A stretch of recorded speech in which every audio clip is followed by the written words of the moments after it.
청취자 여러분 안녕하십니까? YTN 라디오 수도권 투데이의 장원석입니다. 오늘 선정한 주제 인천 남동공단 화재 사고입니다. 지난 화요일에 인천 남동구에 있는 인천 남동공단에서 화재가 발생했습니다. 9명이나 숨지고 6명이 부상당한 참사였는데요. 끊이질 않고 있는 대형 화재 사고 원인을 따져보면 이렇게까지 크게 인명피해를 내지 않을 수 있었다는 점에서 인재라는 결론이 나옵니다. 왜 이런 대형 인명피해를 내는 화재가 끊이질 않고 있는지, 당장 무엇이 시급한지 잠시 뒤 일부 투데이 포커스에서는 박재성 숭실사이버대 소방방재학과 교수 연결해서 이야기를 나눠보겠습니다. 이어서 2부에서는 투데이 안전토토 코너, 제주 부근에서 한반도 중부지방으로 올라오고 있는 19호 태풍 솔릭 대비 요령에 대해서 알아보고요. 이번 주말에 어디 갈까 코너에서는 궂은 날씨에 실내에서 즐길 수 있는 여행을 추천해드리겠습니다. 제19호 태풍 솔릭의 영향으로 제주에는 현재 폭풍우가 쏟아지고 있습니다. 특히 제주 산간에는 최대 풍속 초당 50m 이상의 강풍에다가 시간당 50mm가 넘는 비가 내리고 있습니다. 현재 제주 서귀포 서쪽 약 60km 부근에서 시속 16km 속도로 느리게 올라오고 있습니다. 따라서 오늘 자정에는 충남 서해안, 내일 아침 출근 시간에는 수도권 남부를 통과해서 내일 오후 늦게 속초 북쪽 동해로 빠져나가겠습니다. 서울은 내일 오전 7시가 고비입니다. 꼭 참고하시고요. 따라서 오늘부터 내일까지 바깥 활동 피하시고 태풍 진로에 따른 지역별 대비에 각별히 주의하셔야겠습니다. 예상 강우량은 경기 북부와 서해안, 강원도가 200mm 이상, 서울은 50에서 100mm를 기록하겠습니다. 2018년 8월 23일 YTN 라디오 수도권 투데이 지금 시작합니다.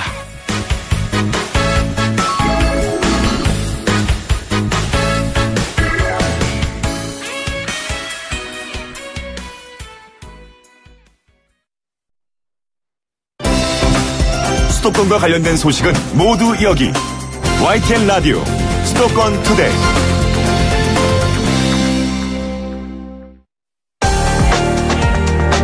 투데이 포커스. 엊그제 화요일에 인천 남동공단 전자부품 공장에서 불이 났습니다. 9명이나 숨지고 6명이 다쳤습니다. 어제부터 관계당국이 현장 감식을 시작했는데요. 현재 정확한 화재 원인을 조사 중입니다. 근데 예상되는 원인을 살펴보니까 이미 발생했었던 대형 화재 그것과 크게 다르지가 않아서 이번에도 인재라는 지적이 있습니다. 매번 도대체 왜 이런 일이 반복되고 있는지 경각심을 가져보는 시간을 마련해 보겠습니다. 박재성 숭실사이버대 소방방재학과 교수와 연결하겠습니다. 박 교수님 안녕하세요. 네, 안녕하십니까. 네, 일단 어제부터 관계 당국이 현장 감식을 하고 있는데 전문가가 보시기에 지금까지 나온 것들을 봤을 때 사고 원인 어떻게 추정하고 계시는지요?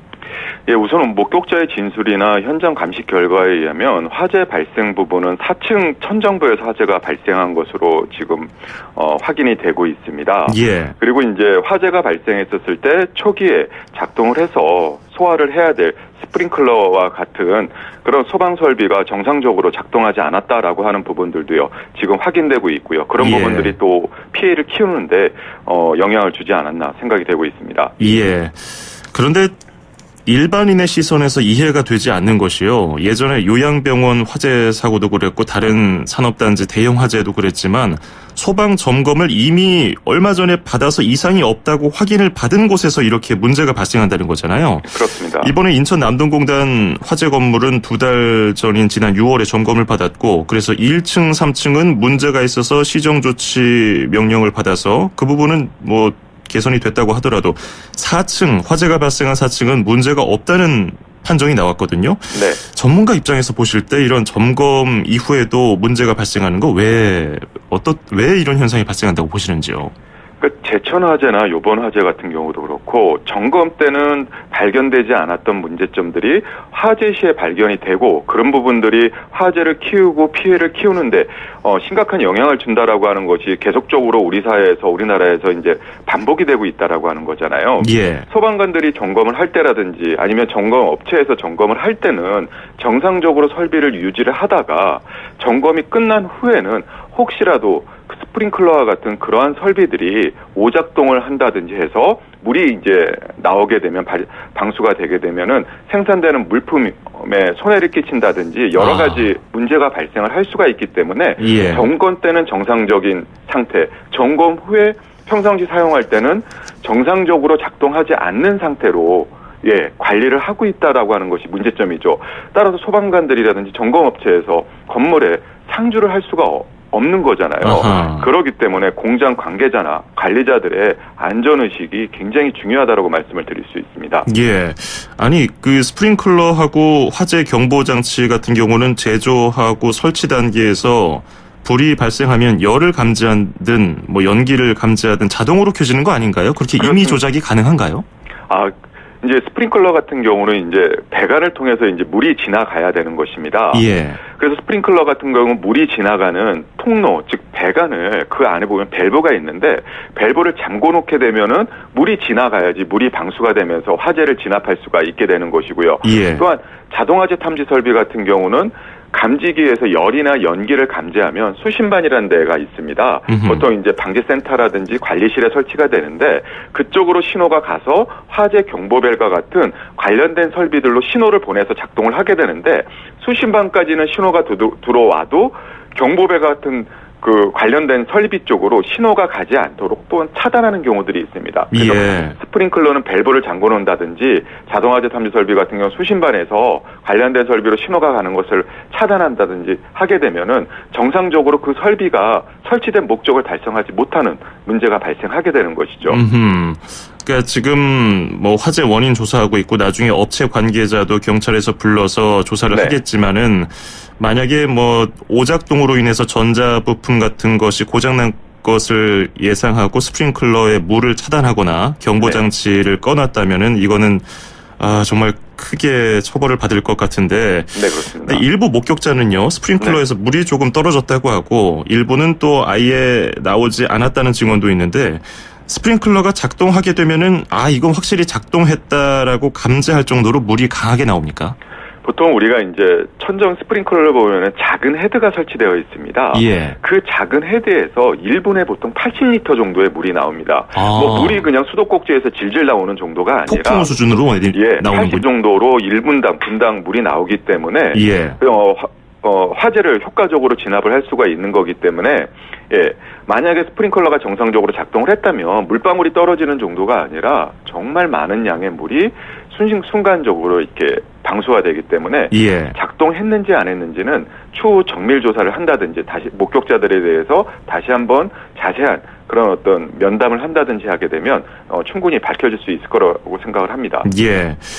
그 최초 발화점으로 추정되는 곳이 앞서 교수님 설명해 주신 것처럼 공장 건물 4층 천장 부분인데 천장 그 재질도 우레탄으로 만들어진 단열재로 그러니까 우레탄 재질의 단열재가 쓰였다고 이제 나오고 있고요, 얘기가. 그렇습니다. 그리고 샌드위치 패널은 벽 쪽에 둘러싸여져 있었다고 하는데 이 샌드위치 패널은 매번 대형 화재 때마다 나오는 얘기예요. 이 샌드위치 패널에 대해서 설명을 해주신다면요. 아마 요번에 그 화재가 발생한 건물에도 그 4층에서 화재가 발생했을 때 사무실이나 검사실이나 창고 등을 이렇게 나누는데 그 칸막이 벽으로 샌드위치 패널이 사용되지 않았을까 생각이 됩니다. 이제 매번 화재 시에 이제 샌드위치 패널이 여러 가지 문제점을 보여주고 있는데 샌드위치 패널이라고 하는 것이 0.5mm 두께의 그 아연도금 강판이 있습니다. 그 강판 사이에 심재라고 해가지고 보통 단열의 역할을 하게 되는 심재가 들어가게 되는데 그 심재가 스티로폼이라든지 우레탄, 특히 이제 스티로폼이 많이 쓰이는데 이게 이제 가연성이고 아주 낮은 온도에도 용융이 일어나게 되면 많은 유독가스를 발생을 시키게 됩니다. 그게 이제 결국 화재 시에 사람들의 그 인명을 손상시키는 그런 문제점으로 작용을 할 수가 있게 되는 것이죠. 근데 대형 화재가 발생하면 결과적으로 봤을 때 샌드위치 패널이 불쏘시개 역할을 하고 또 불 연기가 이동하는 통로 역할을 해서 피해를 낳는 가장 큰 원인으로 지적을 받는데 이걸 아예 안 쓰거나 이렇게 위험한 곳에서는 쓰지 않도록 할 수가 없나요?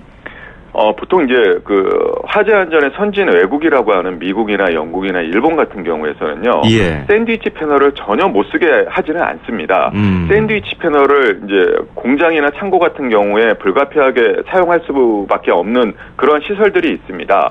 그래서 혹시라도 화재 발생의 위험이 있다든지 화재가 발생했었을 때 대형 인명피해라든지 피해가 확산될 위험이 있는 시설에서는 샌드위치 패널을 사용을 할 때 그 안에 들어가는 심재를 스티로폼이나 우레탄과 같은 가연성 심재를 사용한다 하기보다는 화재에 견딜 수 있는 글라스홀이라든지 미네랄울과 같은 불연성 심재를 사용을 하도록 하고 있습니다. 예. 그렇게 되면은 화재 시에 같은 샌드위치 패널이라도 화재에 저항하는 성능이 굉장히 높아지게 되고요. 무엇보다도 다중이 이용하는 시설이나 주거 시설 같은 경우에서는 외국에서는 샌드위치 패널을 사용하지 못하도록 이렇게 규정을 하고 있습니다. 예.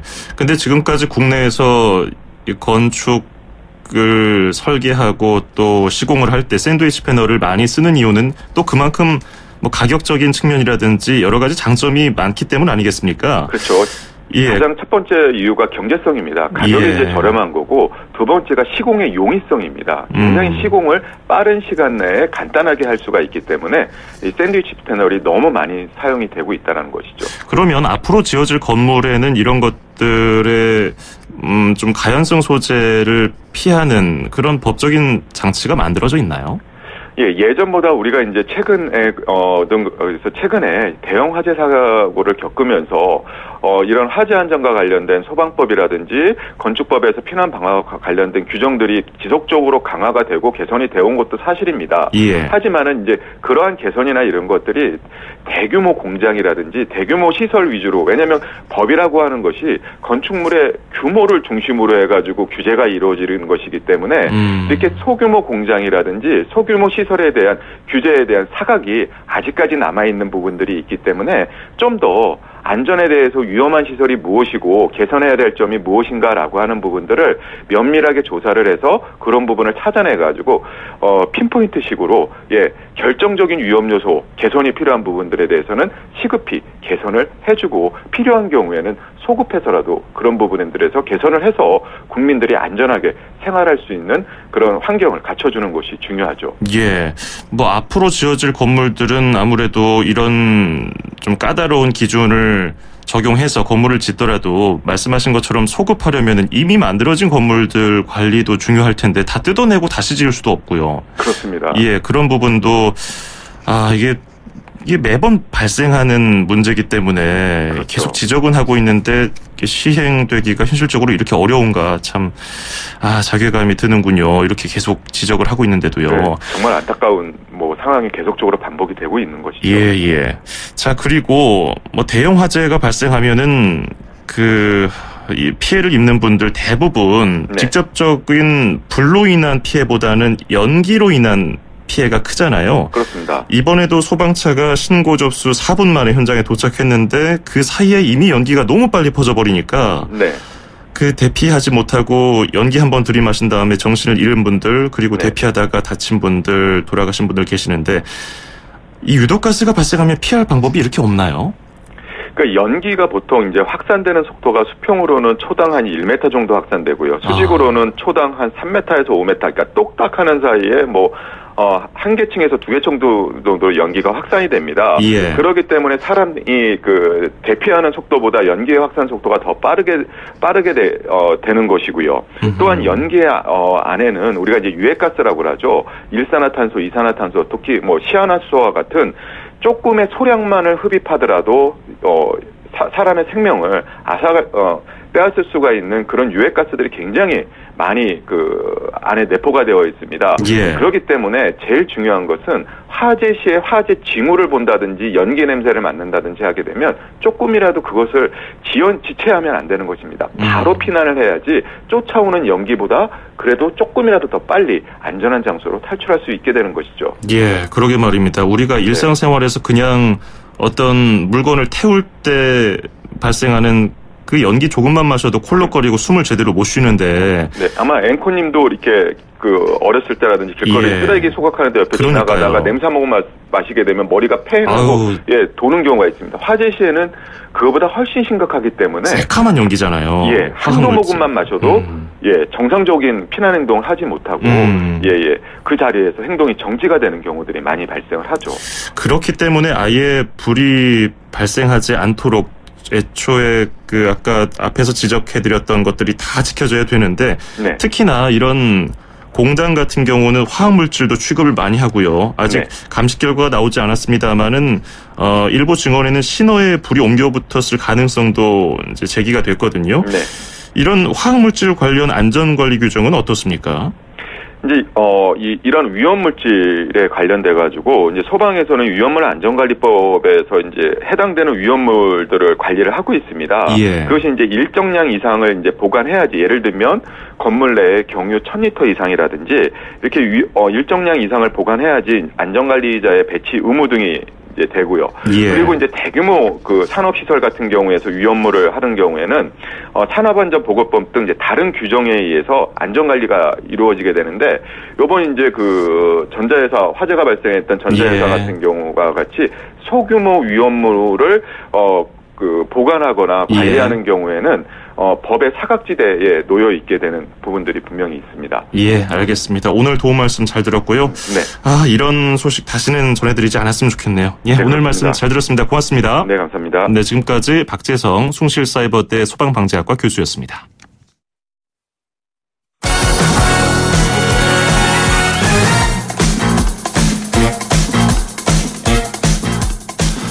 수도권 뉴스 브리핑입니다. 서울시는 내일 오후부터 서울 등 중부 지역이 직접적인 태풍 영향권에 들 것으로 예보됨에 따라서 재난 취약 시설물과 방제 시설물 가동 상태 점검을 마치고 비상체제에 들어갔습니다. 서울시 재난안전대책본부는 비상근무를 하면서 태풍 피해를 최소화하기 위해 행정력을 최대한 동원하겠다고 밝혔습니다.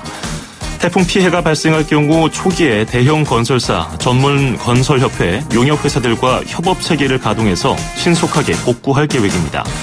서울 시민들에게는 폭우에 대비해서 하천, 계곡 출입을 자제하고 저지대 침수 취약 가구는 사전에 물막이판 등 침수 방지 시설을 점검해달라고 당부했습니다.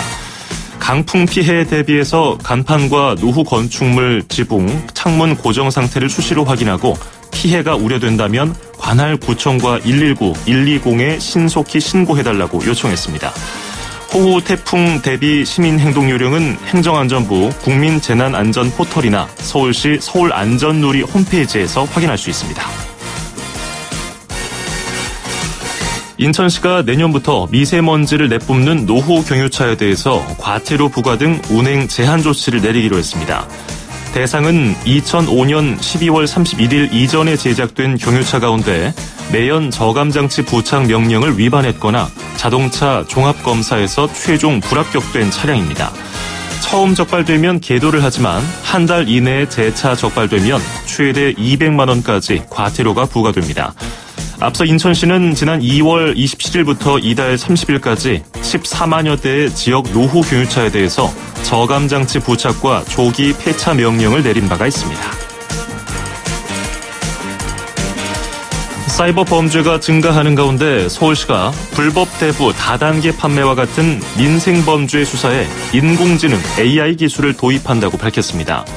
최근 한글을 파괴하거나 은어, 신조어, 기호 등을 활용한 불법 광고물이 인터넷에 확산하고 있지만 검색이 어렵고 생성, 삭제가 쉬운 온라인 특성상 증거 수집이 쉽지 않아서 수사에 어려움이 있습니다. AI 기술을 활용하면 수사관이 일일이 인터넷 사이트를 방문하거나 검색해서 게시물의 불법성을 판단했던 기존 방식 대신 빅데이터 분석 기법으로 인터넷에서 막대한 양의 수사 단서를 신속하고 정확하게 찾을 수 있다고 서울시는 설명했습니다. 서울시는 연말까지 관련 시스템 구축을 통해서 인공지능 수사관을 도입해 불법 대부업, 다단계, 부동산 불법 거래, 상표권 침해 행위 등 5개 분야 수사에 적용하고 내년부터는 수사 분야를 점진적으로 확대해 나간다는 계획입니다.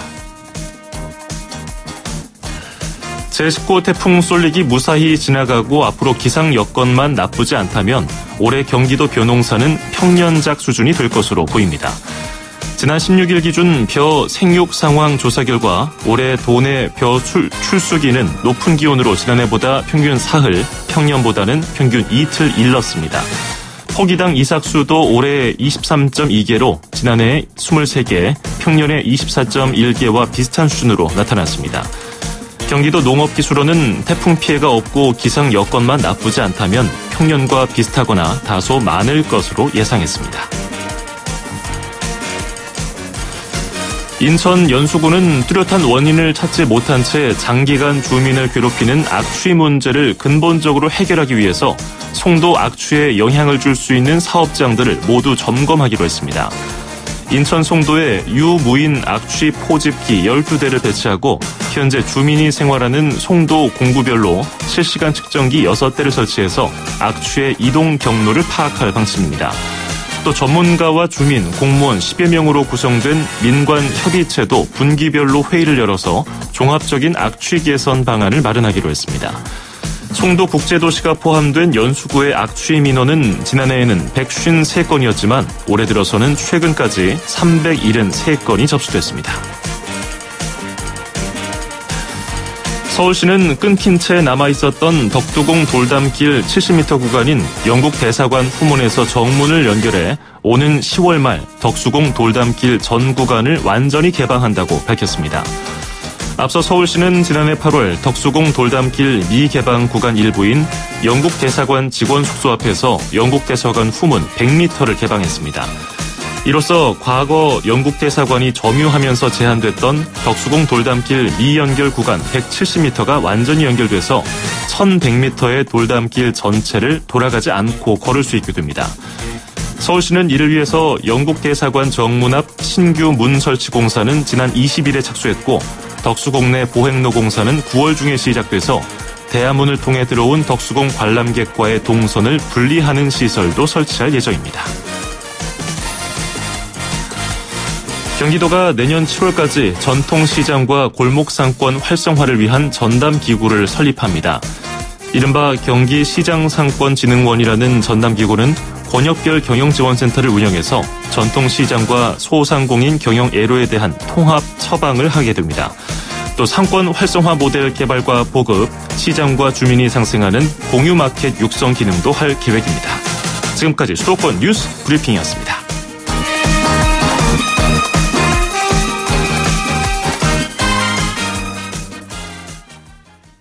네, YTN 라디오 수도권 투데이 1부 여기서 마무리하고요. 잠시 뒤 2부에서 뵙겠습니다.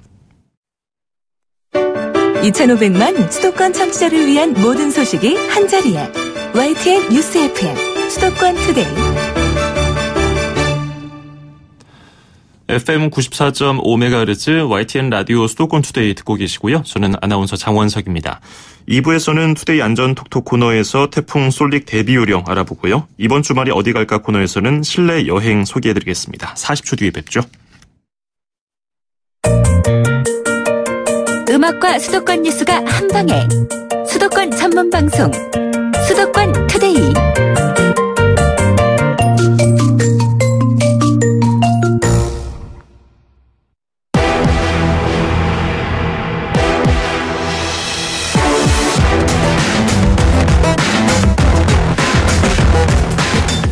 네, 투데이 안전톡톡 알아두면 좋을 안전상식을 알려드립니다. 모든 시민의 안전을 위해서 현장을 바쁘게 뛰어다니는 분 오늘도 만나보겠습니다. 이혜지 서울 양천소방서 반장 연결하겠습니다. 이 반장님 안녕하세요. 네, 안녕하세요. 네, 19호 태풍 쏠릭이 지금 제주 서귀포 서쪽 약 60km 부근에서 시속 16km 속도로 느리게 올라오고 있는데 네. 대전이 이제 내일 새벽 3시, 서울은 참 출근길 시간이라서 걱정인데요. 7시, 내일 아침 7시가 고비입니다. 이게 많은 분들이 걱정하고 계시는데 그동안 많은 태풍들이 올해는 많이 비껴가기만 했는데 말이죠. 네, 이제 14호 태풍 야기부터 18호 태풍 룸비아까지 5개의 태풍이 잇따라 발생했지만 이 태풍이 모두 이동 경로를 우리나라 쪽으로 향하지 않고 비껴갔죠. 예. 또 18호 태풍 룸비아의 경우는 우리나라가 이제 간접 영향권에 들어서 이제 남부 지방에 반가운 비가 내리기도 했는데요. 이미 이번 쏠릭은 좀 다릅니다. 이미 좀 제주도와 남부 지방에 엄청나게 많은 비를 쏟고 있는 중이고요. 제주도의 경우 이제 소정방 폭포에서 파도에 휩쓸려 20대 여성 1명이 실종되기도 하고 남성 1명이 다쳤습니다. 이외에도 3천여 가구가 정전됐고 아까 말씀드린 것처럼 오늘 오후 내일 아침까지가 위험한데 이제 경로가 좀 조금씩 변하고 있어서 계속 예의주시해야겠습니다. 예. 지난 2010년도에 발생했던 곤파스하고 경로와 크기가 비슷하다고 알려져 있는데 근데 예전에 한반도에 큰 피해를 남겼던 태풍 하면은 매미하고 루사가 있죠. 이때는 정말 끔찍했어요. 네, 이제 우리나라가 항상 태풍의 영향권 아래에 있는 지역이다 보니 기록적인 태풍도 많이 경험했는데요. 네. 그중 제일 피해를 남긴 것이 이제 16년 전 2002년 8월 21일 국내 상륙한 루사라고 해요. 당시 이제 사망 실종자가 246명의 인명 피해와 5조 원이 넘는 재산 피해를 남겼습니다. 국내 상륙한 태풍 중 강도 강에 해당하는 몇 안 되는 태풍 중 하나였고요. 이제 당시 매우 큰 비를 몰고 와서 강릉은 우리나라 1강수량이 870.5mm로 역대 1위를 기록하기도 했어요. 예, 그 수치만 보더라도 굉장히 끔찍한 태풍이었는데 246명의 인명피해가 났고 재산 피해만 5조 원. 뭐 다시는 이런 일이 발생하지 않아야겠는데 이번 솔릭도 안전하게 최소한 피해만 주고 지나가면 좋겠는데요. 혹시 모를 상황에 미리미리 대비를 잘해야겠어요. 그렇죠. 이제 태풍이 이렇게 북상한다는 소식이 전해지면 가장 먼저 태풍의 진로와 이제 기상 정보를 보다 정확히 숙지해야 됩니다. 이제 특히 내 지역의 정보를 사전에 확인하는 게 좋겠죠. 네. 이제 기상 상황은 수시로 변하기 때문에 기상특보나 집중호우, 산사태, 홍수 등 재난 경보를 확인할 수 있게 TV나 라디오를 매시간 시청하시고 스마트폰 앱을 미리 설치해 수시로 이제 기상 상황을 살펴보세요. 스마트폰 앱은 이제 안전 디딤돌 앱을 활용하시면 되겠습니다. 이외에도 이제 비상시를 대비해 지역에 대피할 장소와 안전한 이동 방법에 대해 숙지하고 가족이 각각 이동할 때를 대비해서 다시 만날 장소를 미리 정해놓으면 좋아요. 이동할 때는 또 이제 하천변이나 산길 등 위험한 지름길은 지나지 않습니다. 이동길의 전신주나 이제 변압길 등의 주변도 피하도록 하고요. 비가 와서 이제 물이 잠겨 있는 길은 밑에 뭐가 있는지 보이지 않으니 더욱 더 조심하고요. 예. 내륙에 계신 분들도 조심을 해야겠지만은, 위에서 떨어지는 간판 혹은 시설물이 무너지거나 날아가다가 맞는 경우가 굉장히 많으니까요. 그리고 특히나 해안가에 계신 분들, 그리고 산간 지역에 계신 분들, 침수 대비하셔야 되겠고, 산사태 위험 지역에 계신 분들, 특히, 대피 장소, 비상 연락 방법까지 꼭 알아두시고 준비를 하셔야겠어요. 네. 재난이 발생할 경우를 대비해서 비상용품을 사전에 챙겨두는 것도 괜찮을 것 같은데요. 네, 이제 생존 가방처럼 응급약품, 손전등, 양초, 비상식량, 라디오, 핸드폰 충전기, 휴대용 버너, 담요 등 이제 비상용품을 사전에 좀 한 곳에 구비해두고 응급 상황이 생기면 이제 바로 휴대할 수 있도록 준비해두면 되겠습니다. 차량이 있는 경우에는 미리 연료를 좀 채워두시고 차량이 없을 경우 가까운 지인과 사전에 같이 이동할 수 있도록 약속해두시고요. 대피 장소는 국민재난안전 포털이나 지자체 홈페이지의 인실 대피소 안내를 참고하여 알아두시면 되겠습니다. 예. 태풍 주의보, 경보, 이제 수도권 쪽에도 슬슬 경보가 올라갈 텐데, 주의보나 경보라고 하면 어느 정도 수준이라고 보면 될까요? 이제 태풍주의보는 태풍으로 인해서 강풍, 이제 풍랑, 호우 등이 주의보 기준에 도달될 때 발효되는데요. 네. 강풍의 경우 풍속 14m/s 이상일 때 주의보가 내립니다. 우산이 좀 고장나는 정도의 풍속이 10m/s 정도면, 이제 15 정도면 허술한 간판은 날아가고 20 정도가 되면 이제 바람을 향해서 몸을 바로 서 있을 수 없고 보행도 어려운 정도가 돼요. 이제 21m/s가 되면 이제 강풍 경보가 되는 거고요. 호우주의보의 경우는 이제 3시간 강우량이 이제 60mm 이상, 12시간 강우량이 110mm 이상일 때 내려지는데, 예. 이제 3시간 강우량이 60mm 이상이면 빗소리가 심하고 땅에 온통 물이 보이게 됩니다. 이제 또 우산을 쓰고 있어도 모두 다 몸이 젖을 정도로 비가 내리는 거라고 생각하시면 되겠습니다. 태풍이 지나갈 때 정말 심할 때는 바깥 활동을 자제하는 것밖에 방법이 없을 것 같아요. 이렇게 네. 바람이 강하게 불고 비까지 내리면은 도저히 걸어 다닐 수가 없고 오히려 몸이 날아가거나 넘어질 수도 있고 또 다른 날아다니는 물건에 의해서 상해를 입을 수 있으니까요. 혹시 이렇게 날씨가 안 좋을 때 차량 운전하는 분들에게는 또 조심할 점이 뭐가 있을까요? 이제 차량 운전하는 분들은 이제 라이트를 반드시 전조등 반드시 켜시고 예. 운전 속도를 이제 평소보다는 당연히 좀 낮춰서 좀 천천히 주변 살펴보시면 운전하는 게 좋을 것 같고요. 이제 갑자기 떨어질 이제 시설물이나 뭐 방해물에 대비해서 이제 그 비상 깜빡이 켜는 것도 잊지 마시고 만약에 사고가 난다면 바로 119, 112 신고하시고 좀 차량 외부 쪽으로 비켜서 아까 이전에 말씀드린 것처럼 삼각대나 이제 경고등 반드시 켜두는 게 안전하겠습니다. 예. 침수가 자주 발생하는 지역은 특히나 조심하셔야 될 것 같은데 지하 주차장이라든지 뭐 반지하의 주택들은 물이 생각보다 굉장히 빨리 찬다면서요. 그런 분들은 비가 내려서 좀 조짐이 보인다 싶으면 바로 대피하셔야겠네요. 그렇죠. 그러니까 미리 좀 자주 침수되는 지역이나 반지하 이렇게 사시는 분들은 미리 좀 안전한 곳으로 대피하셔가지고 좀 거주지를 잠시 옮기시거나 하는 게 더 안전할 수 있겠고요. 예. 이렇게 좀 물이 범람해서 너무 넘치거나 하시면 저희 119 신고하시면 저희가 물 배수 작업도 도와드리고 있습니다. 119에 신고하시면 더욱더 좋겠습니다. 예. 그리고 제주 산간하고 지리산 부근 보니까 일반 내륙보다 비가 훨씬 많이 오고 제주는 지금 500mm가 넘게 600mm 가까이 비가 내렸다고 하더라고요. 네. 산지는 또 산사태 위험도 있고 계곡물이 금방 불어나기 때문에 그냥 뭐 무릎 정도 높이라고 해서 거기 계곡을 지나가려고 횡단하려고 하면 안 되겠죠. 그렇죠. 이제 고립 시에 이제 물가 등을 직접 건너지 마시고요. 이제 119, 112 등에 신고하거나 주변인에게 도움을 요청하는 게 좋습니다. 뭐 산사태의 경우에는 산에 이제 금이 가거나 갑자기 바람이 불지 않는데도 나무가 흔들린다 하시면 산사태 조짐인 거를 확인하시면 되겠고요. 주변에 접근하지 않는 게 좋겠습니다. 네.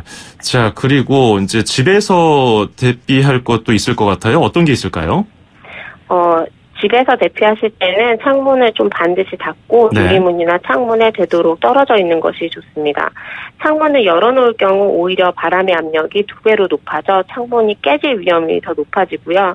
꼭 닫으시면 좋겠습니다. 그리고 이제 보통 젖은 신문지를 붙이거나 테이프를 X자로 붙이는 분들 많이 보셨을 텐데요. 유리와 이제 창틀 이음새에 테이프를 붙여서 단단하게 고정시켜 두는 것이 더 안전해요. 네. 그래서 이제 X자 붙이지 마시고 창틀 유리 이음새에 테이프를 붙이도록 하시고 실제로 이제 태풍으로 창문이 깨지는 경우는 드물다고 하지만 20년이 넘은지 뭐 알루미늄 창호를 사용하는 곳은 깨질 우려가 높다고 하니 미리 테이프 붙여두는 것이 좋겠습니다. 네, 오늘 말씀 잘 들었습니다. 고맙습니다. 네, 감사합니다. 네, 이혜지 서울 양천소방서 반장이었습니다.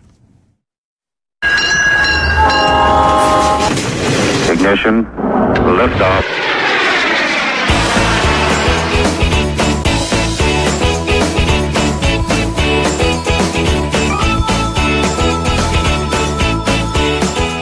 네, 매주 목요일마다 만나보는 코너죠. 이번 주말에 어디 갈까? 김유정 뉴스핌 여행 전문 기자와 함께하겠습니다. 어서 오세요. 안녕하세요. 뉴스핌 김유정 여행 전문 기자입니다. 네, 이제 처서예요. 처서. 네. 드디어 이제 좀 가을로 접어들까 하고 있는데 아직도 뭐 한낮에는 꽤 덥고요. 덥죠. 네. 그래서 주말에 이런 좀 도시 생활을 벗어 던지고 조용한 곳으로 그리고 자연 경관을 볼 수 있는 곳으로 떠나고 싶다는 분들 계실 텐데 맞아요. 이번 주말에는 어디로 가볼까요?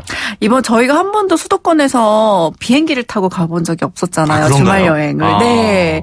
그래서 이번에는 비행기를 타고 제주도로 한번 떠나보려고 합니다. 네. 또 요새는 제주도에 많은 항공사가 운영하게 되면서 아주 저렴하게 이용할 수 있게 되면서 많이 자주 가시는 분들이 많아지셨는데요. 네. 제주도에는 푸른 바다만 떠올리시긴 하지만 좀 특별한 제주 여행을 좀 소개하려고 합니다. 네.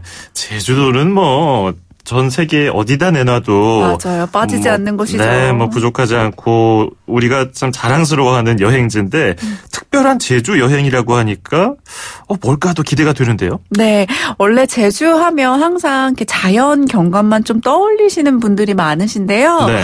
저는 사실 제주 예술 여행을 좀 추천해드리고 싶어요. 제주 예술 여행 좀 어색하시죠? 그러니까 예술 여행? 네, 제주에는 사실 아름다운 푸른 바다만큼이나 아름다운 예술을 접할 수 있는 미술관이나 박물관, 그리고 개인이 운영하는 갤러리 등이 아주 많이 운영되고 있어요. 그러니까 아무래도 예쁜 자연 속에서 자라다 보니까 좀 괜찮은 좋은 영감들을 많이 받으시나 봐요. 그래서 네. 제주 출신의 작가분들도 너무 많으시고요.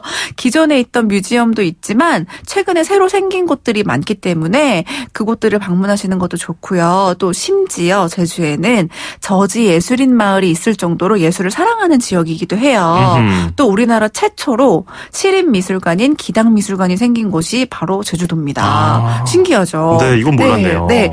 또 올해는 또 제주 4.3 70주년이어가지고요. 특별히 제주 방문회라 지정됐기 때문에 미술관이나 박물관에서도 다양한 행사가 열리니까 주말을 이용해서 다녀오시는 것도 좋습니다. 네. 제주가 이렇게 예술의 조예가 깊은 분들이 많은지 몰랐는데 네. 뭐 제주는 사실 자연경관은 아름답지만 그 속에 담겨있는 제주도민들의 그 아픔, 한이 또 있기 때문에 저도 그런 것 때문에 예술이 그러게요. 좀 발전되지 않았나 싶은 생각이 들더라고요. 그러니까요. 우리가 이런 것들만 생각을 했었는데 또 실제로 미술관이나 박물관을 그것만 골라서 투어를 해본다는 생각은 잘 못하게 되잖아요. 맞아요. 그럼 어디부터 가보면 좋을까요? 네, 우선 제가 제일 좋아하는 제주 도립미술관부터 소개하려고 하는데요. 네. 제주 도립미술관은 뭐 도립이기 때문에 규모도 제일 크지만 관람료도 5,000원으로 제일 저렴하기 때문에 저렴한데 아주 수준 높은 그 작가들을 만날 수 있기 때문에 네. 제가 정말 좋아하는데요.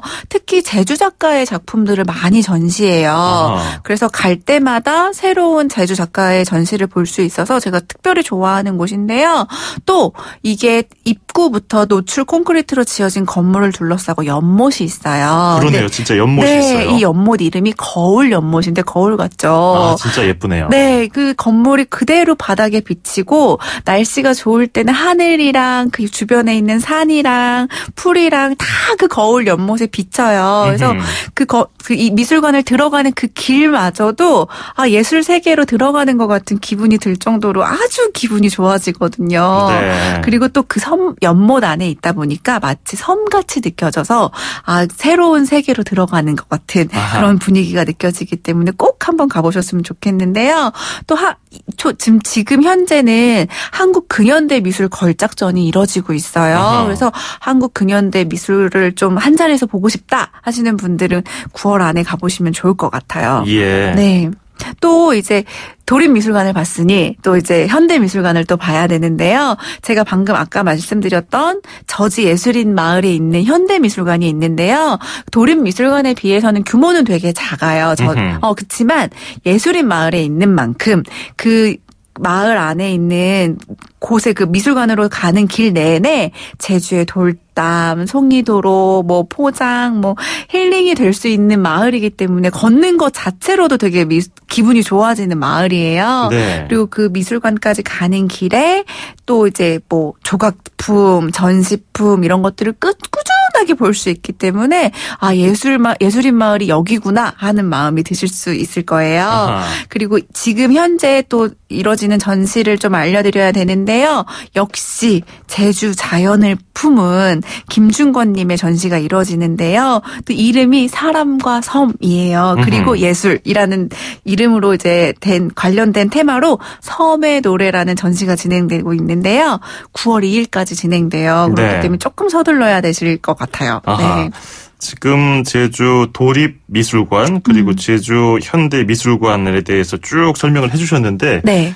우리가 책을 굳이 읽지 않아도 그 서점에 가서 쑥 한번 둘러보고 베스트셀러 뭐가 있나 딱 훑어보는 것만으로도 왠지 좀 기분이 좋아지죠. 풍요로워지는 기분을 맞아요. 느끼는데 지금 제가 약간 그런 감정을 느껴가지고 좀 넋놓고 듣고 있었어요. 네. 미술관이 특히 또 미술 잘 모르는데 라는 마음이 드셔도 그냥 가서 내가 느끼는 대로 느끼고 내가 좋아하는 대로 좋아하면 되는 거거든요. 그렇기 때문에 전혀 부담 느끼시지 예술 어려운데 라고 하시지 않으셔도 괜찮습니다. 그러니까요. 저도 학창시절에 미술 시간이 되면 약간 집에 겁먹고 맞아요. 예술이라고 하면은 역시 내가 범접할 수 있는 영역이 아니구나 이런 생각을 했었는데 그럴 생각을 할 필요가 없다는 그런 또 조언을 해주셨네요. 그 미술관은 어떨까요? 미술관들이 되게 많은데요. 사실 이렇게 도립이나 현대미술관처럼 이렇게 나라에서 운영하는 곳도 있지만 그냥 개인이 운영하는 곳들도 되게 많아요. 되게 많은데 특히 좀 특별한 미술관들이 있어서 좀 소개해드리고 싶은데요. 네.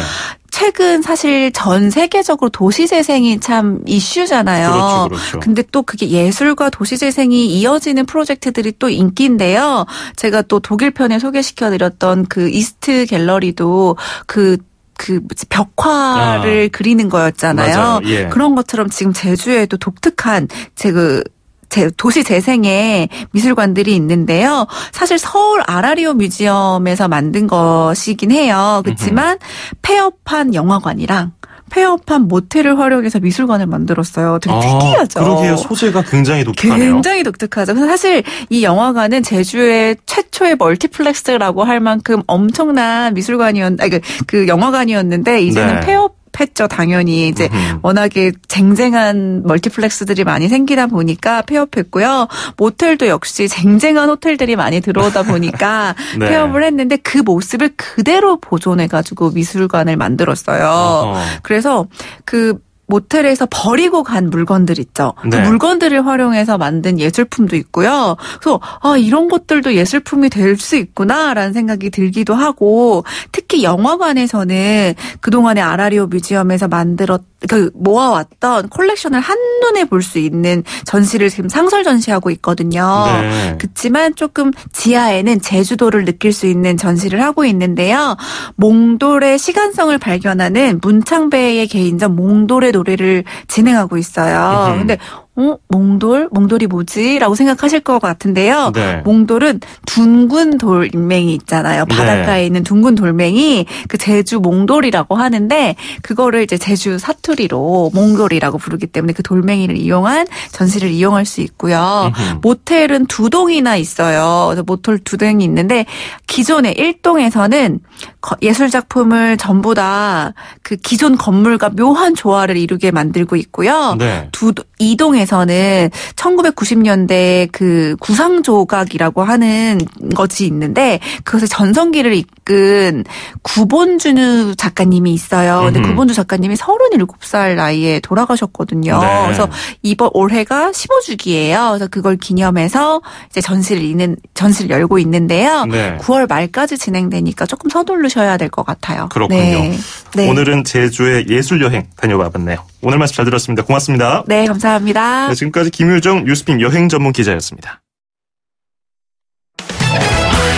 네, 방금 들어온 교육당국발 속보를 전해드리겠습니다. 내일 24일 금요일 하루에 한해서 서울교육청은 유치원, 초등학교, 중학교의 휴업 명령을 그리고 고등학교에는 휴업 권고 조치를 했습니다. 인천교육청은 내일 초등학교와 중고등학교에 휴업 권고를 내렸다는 소식 전해드리겠습니다. 태풍 피해 없도록 기상정보에 꼭 귀 기울여 주시기 바라겠습니다. 저는 내일 아침 9시 10분에 뵙죠. 아나운서 장원석이었습니다. 고맙습니다.